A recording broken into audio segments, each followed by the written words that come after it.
Libro de Mateo. Vamos a Mateo. Capítulo 16. Mateo 16, 13. Mateo 16, 13. Amén. Verso 13 al 20. ¿Lo tiene?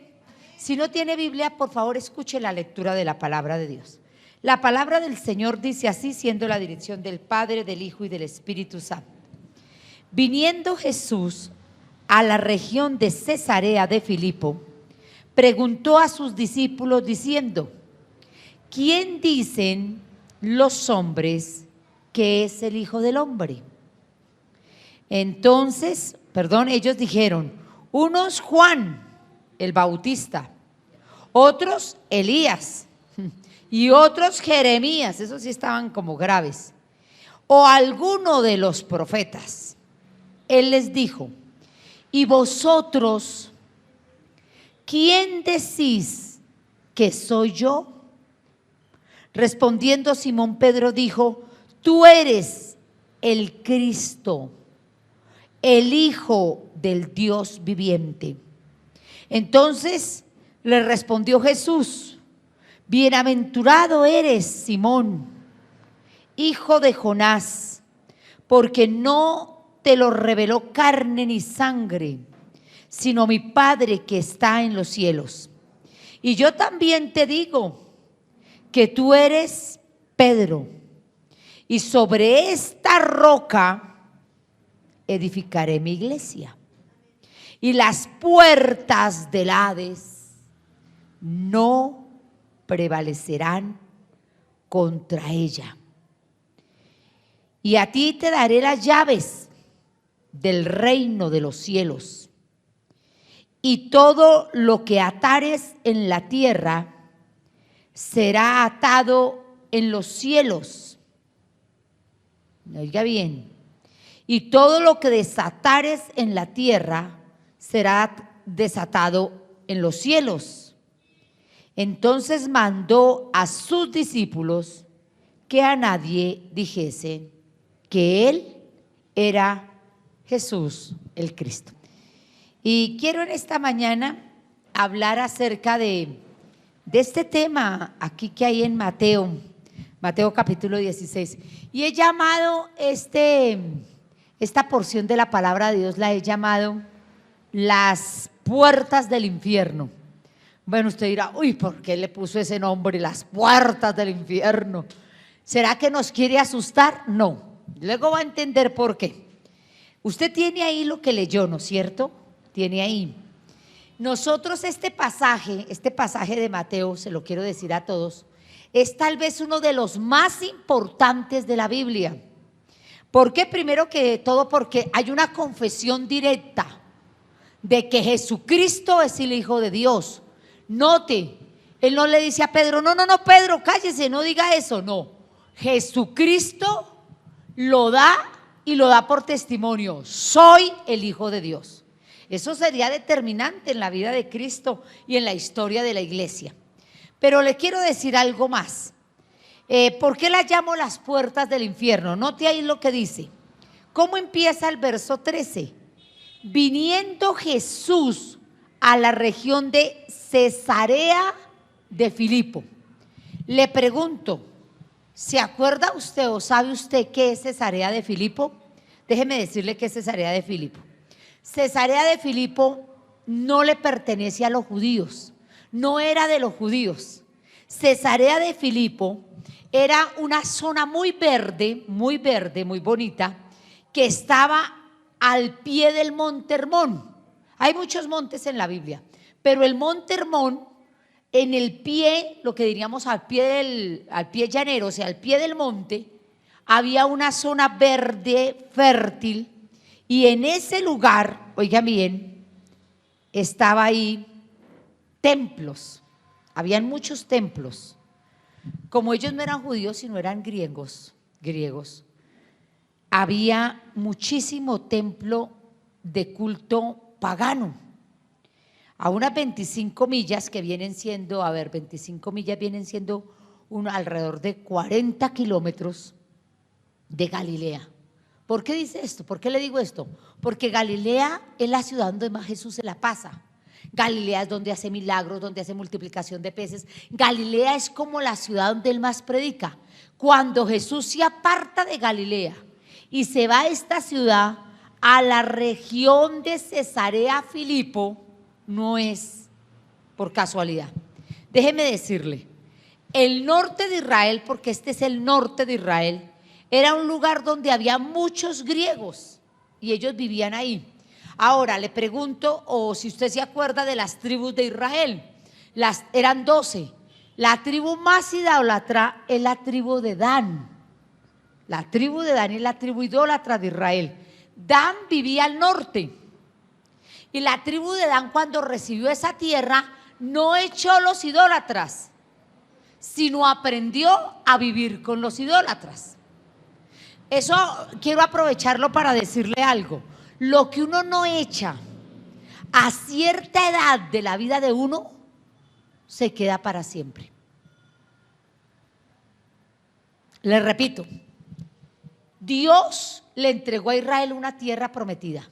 La tierra fue distribuida en 11 partes, porque la tribu de Leví no recibe, en 11 departamentos.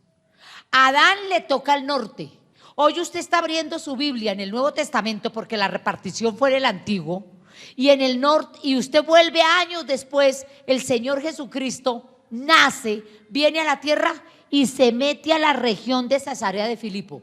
¿Qué es esa región? La zona de la tribu de Dan.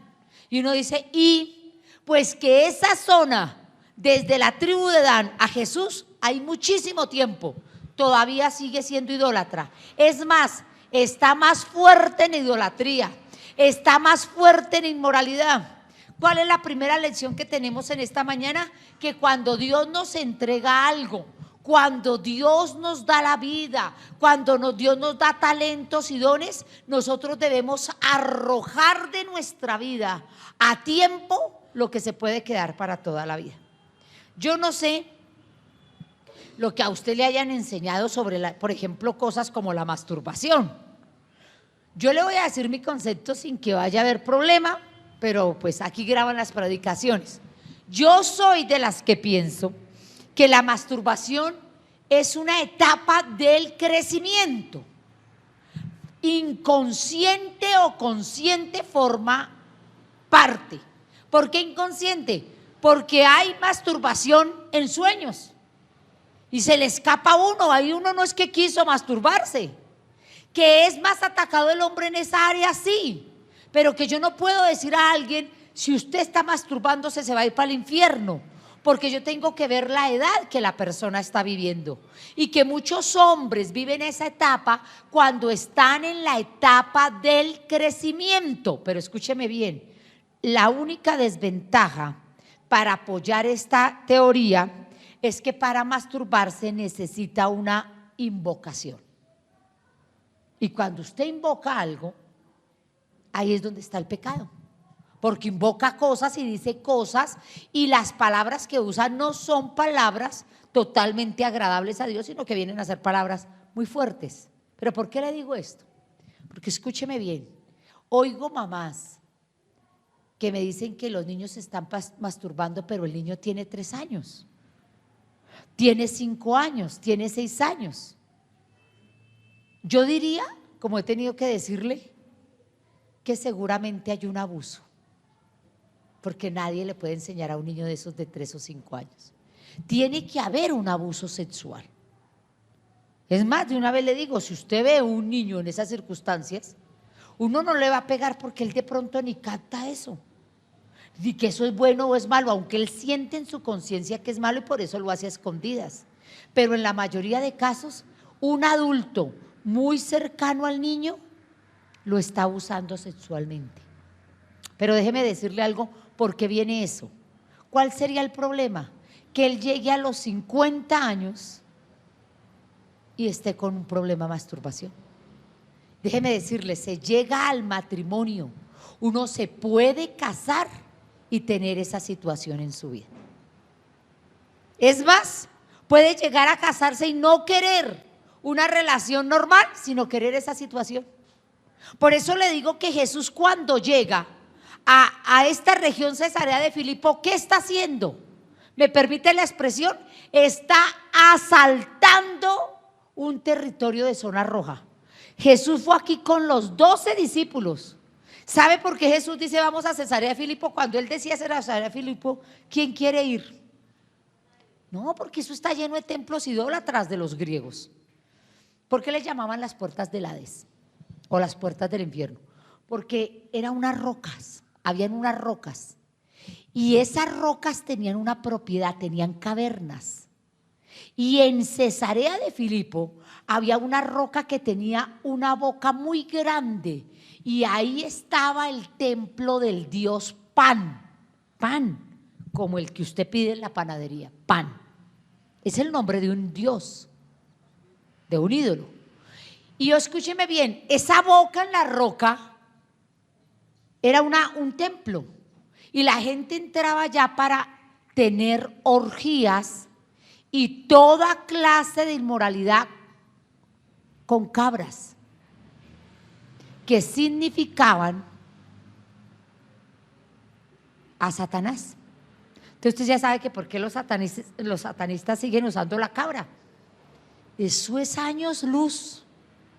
El animalito no tiene la culpa, porque la Biblia dice que toda la naturaleza gime para ser redimida, porque por culpa nuestra la naturaleza quedó en pecado, quedó ligada al pecado. Los que pecamos fueron los seres humanos, pero toda la naturaleza gime para ser liberada. Los ríos, los peces, los animales que aún como nunca son usados sexualmente. Dios no los hizo para eso. Un animal no es malo, un animal no busca eso. Pero escúcheme bien, desde los griegos tenían esa roca y el dios Pan, y había toda clase de inmoralidad. ¿Sabe a dónde se paró Jesús, hermanos? Sobre esa roca. Por eso es que dice: sobre esta roca edificaré mi iglesia. A ver, la roca no es Pedro, que han enseñado eso tanto, que era Pedro. No, Jesús está parado sobre una roca que tiene un nicho de demonios. ¿Sabe qué decían los griegos para lo único que dejaban descansar? Que en invierno el dios Pan se acostaba en esa cueva y se dormía durante todo el invierno, que al pasar el invierno venía el deshielo y de la boca de la roca empezaban a correr aguas. Entonces ellos decían: despertó el Dios, y volvían a sus cultos, a la inmoralidad y a las cosas inmundas. Yo no sé si Jesús fue en invierno o en verano, pero Jesús tuvo, perdóneme la expresión que voy a usar, las agallas de ir a un territorio donde nadie quiere ir, menos los judíos. Además, los judíos decían: los griegos son inmundos, los griegos no nos debemos meter con los griegos. Pero Jesús va a un territorio griego, y no solo va, sino que se para sobre la roca y dice: sobre esta roca edificaré mi iglesia. ¿Sabe qué está diciendo? Sobre todo demonio, sobre todo principado, sobre todo nicho de maldad, sobre toda porquería de inmundicia y de maldad en la tierra, yo voy a edificar una iglesia. ¿Sí ve lo que está diciendo Jesús? Ahora, si usted dice: bueno, eso era, ¿y qué le dice a Pedro? Y suelta Jesús una pregunta: ¿quién dicen los hombres que soy yo? ¿Por qué lo dice ahí? Porque ahí tenían todas clases de Dios. Entonces Jesús dijo: a ver, ¿piensan que soy un Dios griego, romano? ¿Qué piensan? ¿Qué creen? Hace una encuesta desafiante. Mire, yo quiero que usted recuerde que Mateo 16 es un desafío. Es un desafío. No hay un discurso bonito, bienaventurados los pobres de corazón, no. Jesús está retando al mismo diablo, está pisando terreno satánico. Jesús no decía: no, eso es terreno satánico, allá no se meta. Él se paraba, se paró y pregunta: ¿quién creen que soy? Y la pregunta queda ahí, Y los discípulos dicen, ¿quién crees? Y empiezan a decirle que Elías, que unos decían que Juan Bautista, que acababa de morir, le han quitado la cabeza. Pero mire lo que dice, hoy para los musulmanes. ¿Quién es Jesús para los musulmanes? Yeshua. ¿Quién es Jesús para los budistas? Maestro sabio. ¿Quién es Jesús para los hindúes? Uno de los 6 millones. Escúcheme, en la India todos los días nace un Dios y tienen 6 millones de ídolos y de dioses oficiales y todos los días hacen uno. ¿Quién es Jesús para los mormones? Los que usted ve en esas iglesias que han hecho en los barrios y que vienen misioneros de otros países. El hermano de Lucifer. ¿Sí sabe usted que ellos dicen que Jesús es el hermano de Satanás? Bueno, cada loco con su tema. Para los ateos, un buen maestro. Dios no, porque un ateo no cree en Dios, pero fue un buen maestro, alguien de admirar. ¿Quién es para los agnósticos, los que no creen en Dios? Pues nunca existió. ¿Y quién es para los cristianos? Tal vez nosotros decimos el que fundó nuestra religión. ¿Y sabe quién es Cristo? Es el Hijo de Dios, no una religión. Porque nosotros también hemos caído en eso. Nosotros a veces decimos, no, yo no soy católico, yo soy cristiano. ¿Qué está queriendo decir? ¿Que dejó la religión católica para volverse de la religión cristiana? Sí. Algunos solo venimos acá porque tenemos una religión, pero nunca hemos conocido a Cristo. Y Cristo fue una persona, se hizo hombre. Los únicos que no nacieron bebés fueron Adán y Eva. Dios los hizo adultos. Qué raro será eso. Pero el Hijo de Dios fue hecho niño. ¿Por qué no hizo con Adán y Eva como hizo ¿por qué no fue Jesús como Adán y Eva? Hágalo adulto. No, porque Jesús tenía que experimentar qué es ser un ser humano desde pequeño, desde el mismo momento de haber sido engendrado y de haber sido concebido. Y dice la Biblia que fue probado en todo. Usted ha sido probado en todo, tal vez no en todo, le faltan pruebas, le faltan tentaciones, pero ¿sabe qué dice la Biblia? Que Jesús fue tentado en todo es en lo sexual, en lo moral, en el pensamiento, en todo, pero que venció, porque Él no podría tener compasión de nosotros si no hubiera sido tentado como nosotros somos tentados por el pecado. ¿Quién es Jesús? ¿Quién es Jesús? Ahora yo quisiera preguntarle para usted, ¿quién es Jesús? ¿Por qué viene usted a la iglesia? ¿Realmente usted ha experimentado un cambio en su vida? ¿Qué predicaba Jesús? Porque algunos decimos, bueno, es el Hijo de Dios. ¿Y qué predicaba? ¿Sabe? La Biblia lo dice repetidas veces. Jesús predicaba el arrepentimiento de pecados. ¿Y sabe qué es arrepentimiento? Cambio de mentalidad. Cambio de mente. ¿Sabe qué es arrepentimiento? Haber hecho algo muy malo, darle la espalda y nunca jamás volverlo a hacer. O sea que uno no se arrepiente, cuando pide perdón llora y vuelve a hacer lo mismo. Y de pronto usted está aquí en la iglesia, pero usted jamás se ha arrepentido. Usted viene porque le gusta tener amistades, le gusta a alguien, le parece chévere el ratico como de religiosidad, como un ratico de acordarse de Dios. Usted está perdiendo el tiempo. Mientras en su vida no haya una relación con una persona que murió y resucitó, llamada Cristo, esto no sirve. Y le voy a decir la verdad, de aquí se va a pasar para la otra iglesia, para la de la otra cuadra, para la de allí, para la de allá. Un día lo vemos siendo Hare Krishna, al otro día, porque para usted todo va a ser igual. Porque esto no se trata de venir y cargar una Biblia y cargar un horario. Toca el culto de jóvenes. No, es experimentar quién es. Y si es Cristo, el Hijo de Dios, yo tengo que decirle, revélese a mi vida. Yo quiero experimentarlo, empezando que quiero arrepentirme. ¿Qué cosa yo tengo que darle la espalda? Me gusta lo que hace Jesús. Se para en el lugar donde más había demonios. Dice, sobre esta roca, y está pisando la cueva del Dios Pan y dirá, por encima de Pan yo soy Dios. por encima de todos los ídolos, yo sigo siendo Dios.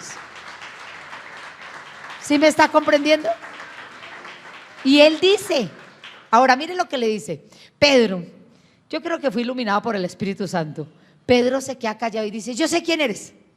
Y Jesús le dice, a ver, Pedro, tú eres el Cristo, el ungido. Cristo es ungido, el Hijo del Dios viviente. Y todos dijeron amén y lo aplaudieron. Ay, está inspirado, uy.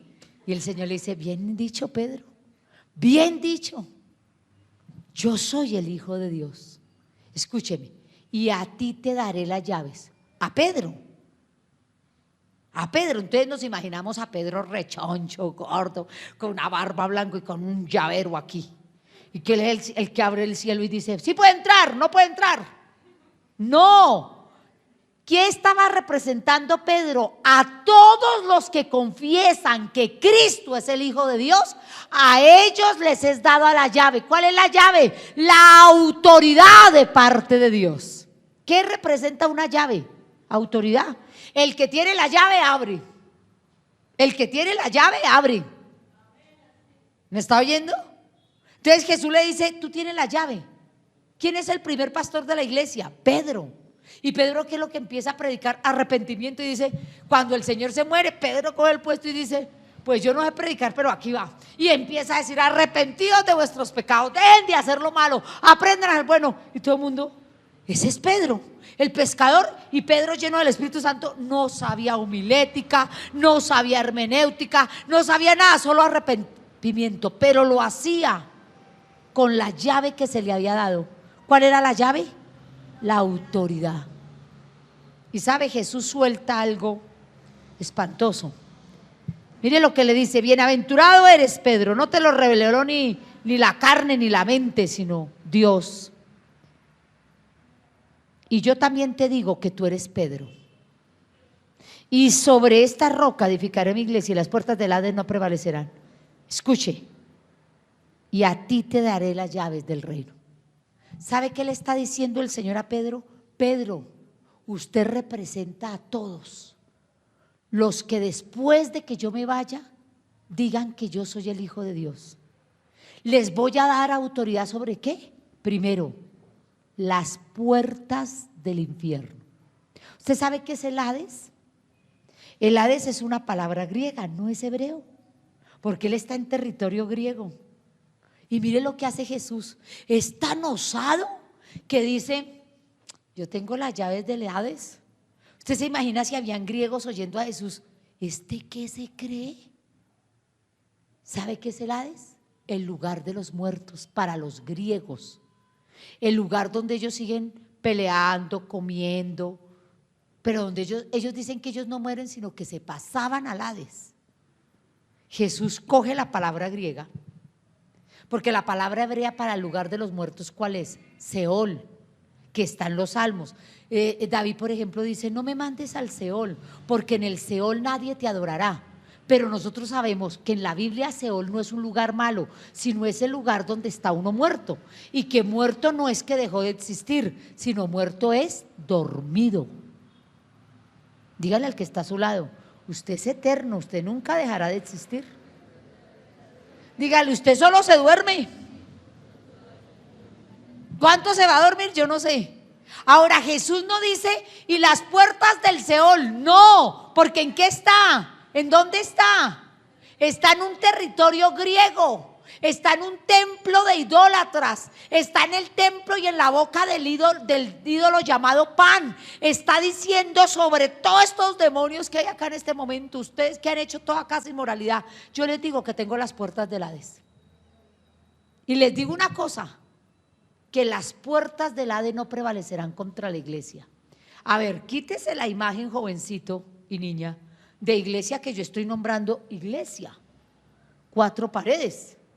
Iglesia mormona, iglesia cristiana, iglesia no, iglesia, todos los redimidos por la sangre de Jesús. ¿Qué está diciendo Jesús? Y las puertas, ¿qué son puertas? Es el lugar de ataque. Si usted no lee el texto en contexto, ¿qué eran las puertas? Un lugar de desafío. lléguele a una persona hasta la puerta, pero de ahí usted no puede pasar. Si usted pasa de ahí, nadie responde. Las puertas es el lugar de defensa. Una casa comienza por una puerta.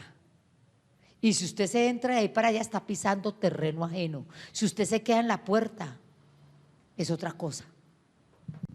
Puertas en la Biblia, lugar de ofensa. Y de ofensivo y defensivo. ¿Sabe qué dice Jesús? Las puertas del infierno no pueden contra la iglesia. Soy mayor, por eso está sobre esta región, Cesarea de Filipo, está sobre territorio griego y sobre una roca que es un templo. Está diciendo, miren qué hay debajo de mis pies, el infierno. Y por eso le dice a Pedro, y le dice a la iglesia y le dice a usted, que le da poder para atar y desatar. Miren lo que le dijo a Pedro: y a ti te daré las llaves del reino, y todo lo que atares. ¿Qué es atar? Prohibir. Diga, atar es prohibir y desatar es permitir. Son las dos palabras que más usamos los cristianos cuando oramos haciendo guerra espiritual. Yo reprendo. ¿Qué está diciendo? Yo prohíbo. Señor, desata ahora mismo. Permite, abre. ¿Por qué lo estaba diciendo? Porque en ese templo que yo le he explicado cómo funcionaba, ataban víctimas a los altares para toda clase de inmoralidad y luego para darles muerte. Miren lo que Jesús está diciendo. No me da miedo venir a Cesarea de Filipo. Primero les está diciendo, a mí no se me hace así venir acá. Y no solo vengo acá, sino me paro sobre la roca que edificaré mi iglesia. Me paro sobre todo demonio, sobre todo principado del Dios Pan, me paro sobre todo invierno, me paro sobre todo, yo soy el Señor. Pregunta, ¿quién soy yo? Viene la declaración, el mío, los que son míos, mi iglesia, son los que confiesan el nombre de Cristo. A usted le puede faltar un minuto, a una persona un segundo para morir. Y si confiesa que Jesús es el Hijo de Dios, es salvo. ¿Dónde está? La palabra lo dice: si confesares con tu boca que Jesús es el Hijo de Dios, serás salvo. No habla de cursos de bautismo, escuela de liderazgo. Entonces, si hace la escuela de líderes es salvo, clase de catecúmenos, yo no sé cuántos inventos. No, confesar. Si lo confiesa, es salvo. ¿Sabe qué le está diciendo Jesús? Les doy autoridad. A todo el que me confiesa le doy autoridad. ¿Para qué? Para prohibir y para permitir. Oiga, hermano, ¿usted ha leído este verso? Cuando siente que se le acuesta alguien en la cama, cuando en la noche lo vienen a molestar demonios, ¿por qué no se para y dice: en el nombre de Jesús de Nazaret reprendo? ¿Sabe qué es reprender? Dar palo, afligir, acobardar, empujar, arrinconar. Uno tiene que arrinconar al diablo. Te reprendo, lo arrincono y luego le suelto esta palabra: te ato en el nombre de Jesús.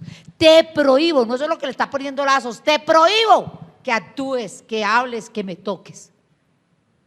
Termino diciéndoles esto, o sea, ya analizamos el verso al lado histórico. Entonces, escúcheme cómo termina la historia.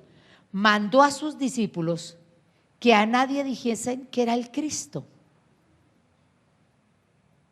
Parece que Jesús, después de ser tan osado, hace una recomendación que ya era tarde.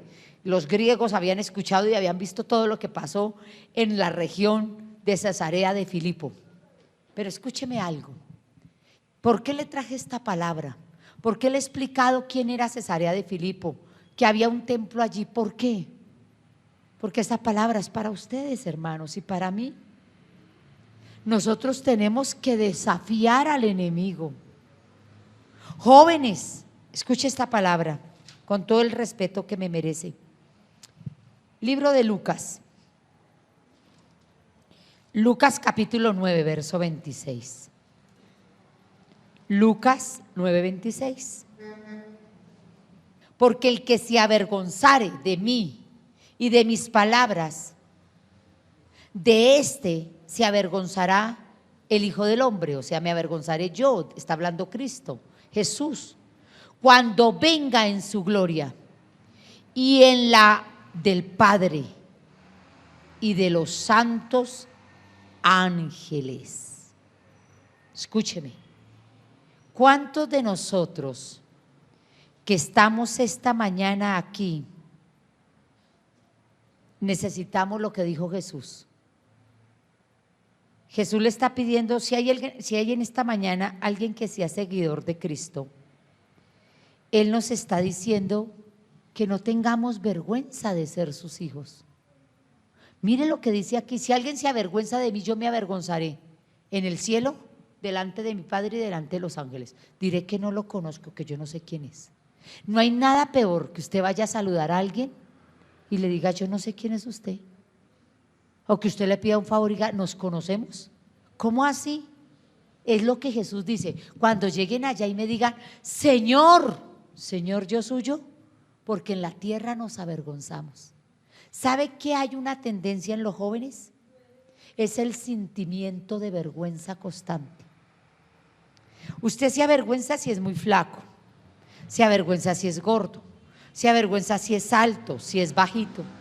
A veces estamos tan llenos de vergüenza en una época de la vida que más bien teníamos que preguntarnos qué no nos da vergüenza. Pues sabe, le tengo que decir una cosa.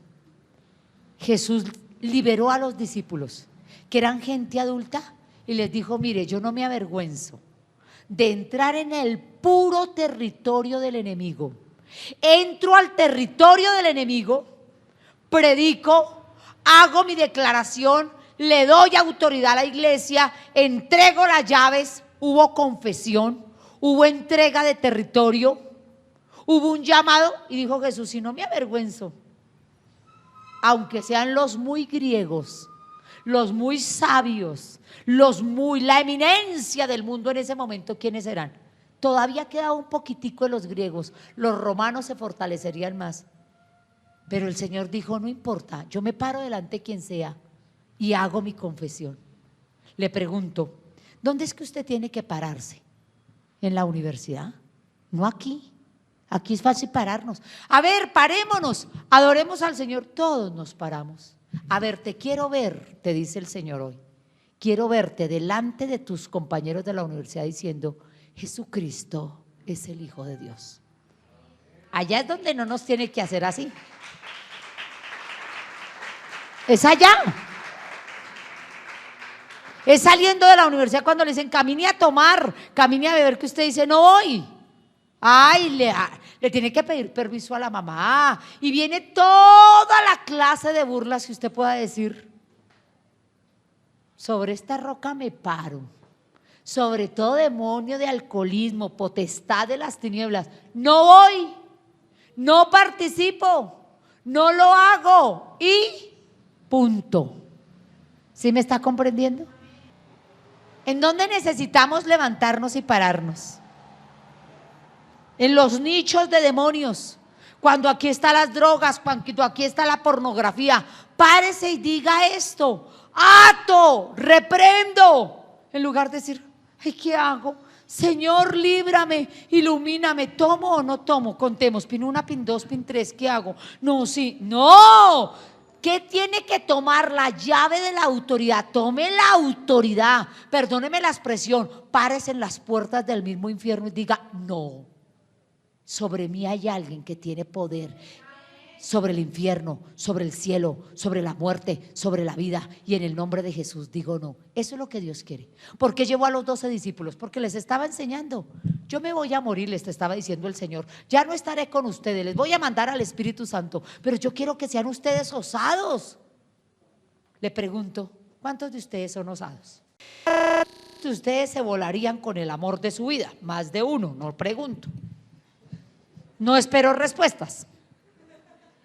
¿Cuántos de ustedes han hecho unas locuras? Unas cosas que uno dice, ¿usted hizo eso? Bueno, ¿y por qué uno es osado? Por el ser que ama. Se necesita ser osado para entrar a un éxito y robar. ¿Cuántos de ustedes le han jalado eso? Yo creo que sí. que las pilitas, que no sé qué, que entremos. ¿Cuántos de ustedes han mentido mirando a la cara? Mamá, el Señor sabe que no.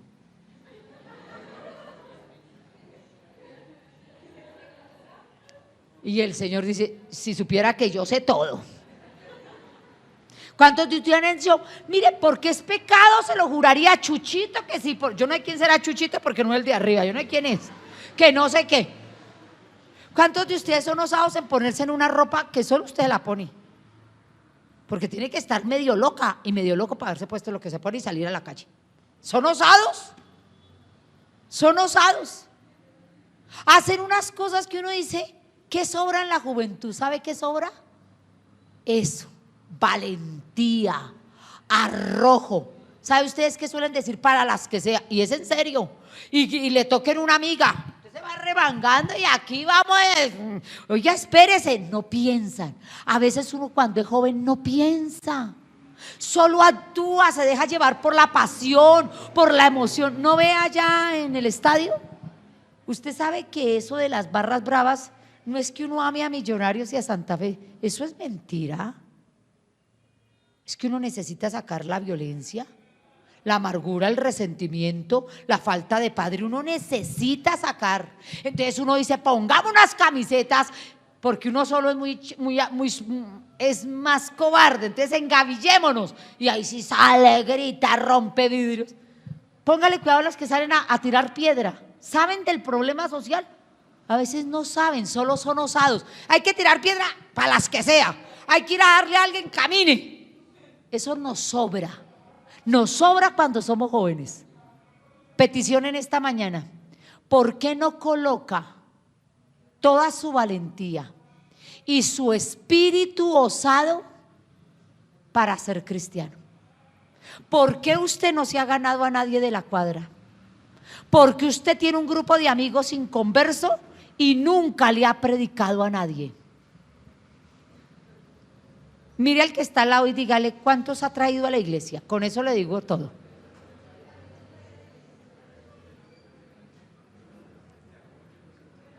Le voy a decir algo. ¿Cuántos de ustedes salieron de la casa y la gente sabe que vino para una iglesia?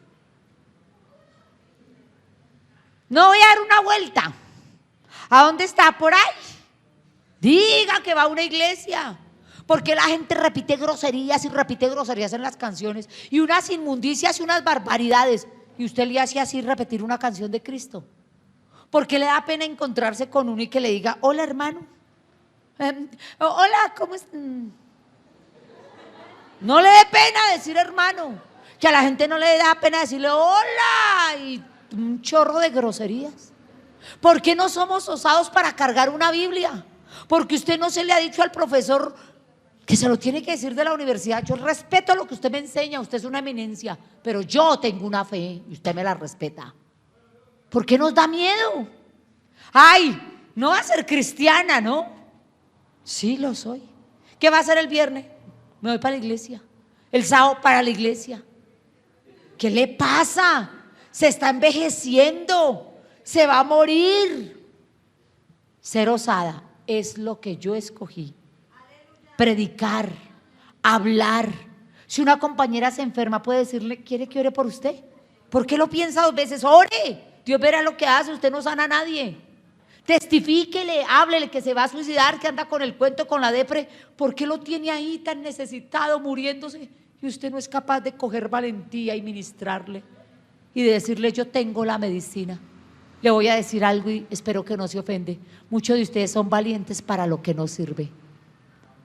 Son muy valientes para conseguir hombres, mujeres, hacer amistades. ¿Y dónde está la valentía de ser cristianos?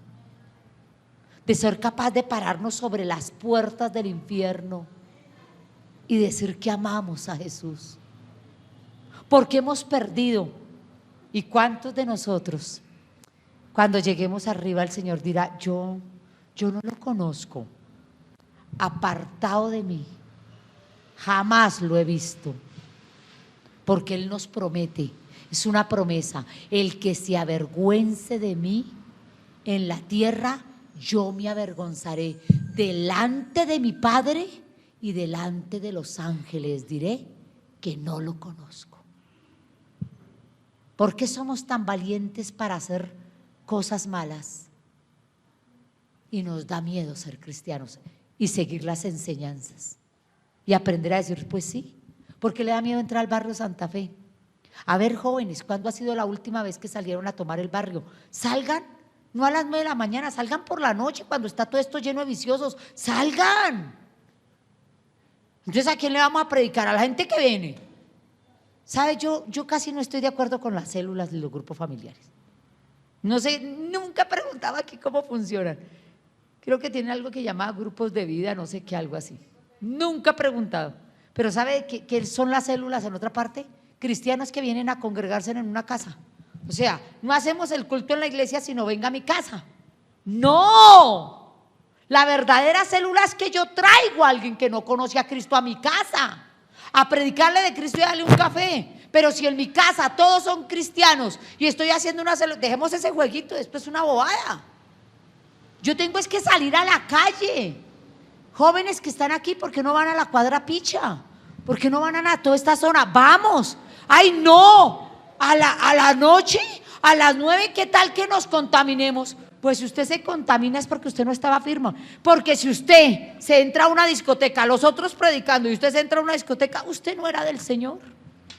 Porque si usted no soporta un vallenato, porque ya hasta que se le sacude el cuerpo, usted no soporta salsa porque, ay Señor, ayúdame. Entonces, ¿en qué estamos?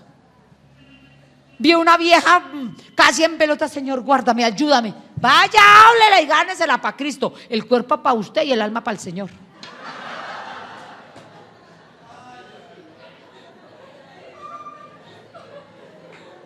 Se la trae para la iglesia y la convierte y la hace una cristiana y se casa con ella. ¿O no? En lugar de estar diciendo líbrame, háblele de Cristo. Invadamos la calle, salgamos, hagamos lo que Jesús le dijo a los discípulos. ¿Cómo fue que les dijo? Caminen para Filipo de Cesarea.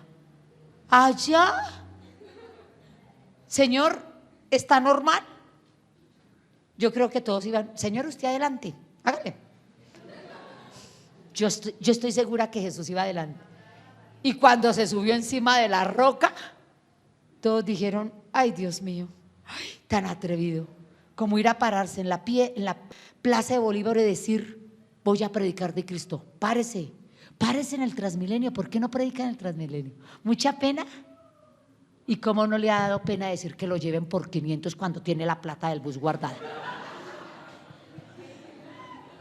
Y se sube por la puerta de atrás y van del conductor y le dice gracias, y con la plata ahí guardada. ¿Sí ve que no nos da pena? Ay, yo soy capaz de sacar a esa vieja a bailar. Usted hace el oso, perdóneme, pero para mí no hay mayor oso que bailar, me parece ridículo. Y hacen gestos y eso se esparraman y eso es como un show y lo hacen. Y si usted ha sido capaz de bailar y de hacer ese oso, ¿por qué no es capaz de predicar a Cristo? ¿Por qué somos tan cobardes para lo que vale la vida eterna? Termino diciéndole, Jesús dijo, el reino de los cielos se hace fuerte y los valientes lo arrebatan.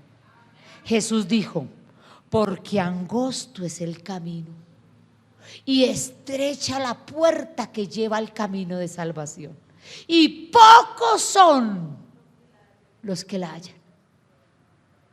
Esto no es para todos, pero sí era para usted, porque usted está esta mañana. Algo ha visto Dios en usted de valentía y de osadía que lo llamó al evangelio. Párese y predique, hable. Va a visitar un enfermo de cáncer, ore por todas las camas. ¿Me deja orar por usted? ¿Me deja orar por usted? Y ore. Al principio uno se ponía así, hágalo una vez y perderá la vergüenza por siempre. Vuélvase un sinvergüenza. ¿Por qué callamos? ¿Por qué le da pena repartir tratados? Porque usted regala tantas cosas y no ha regalado nunca una Biblia. ¿Por qué somos tan cobardes a veces? Cierre sus ojos y oramos. Gracias.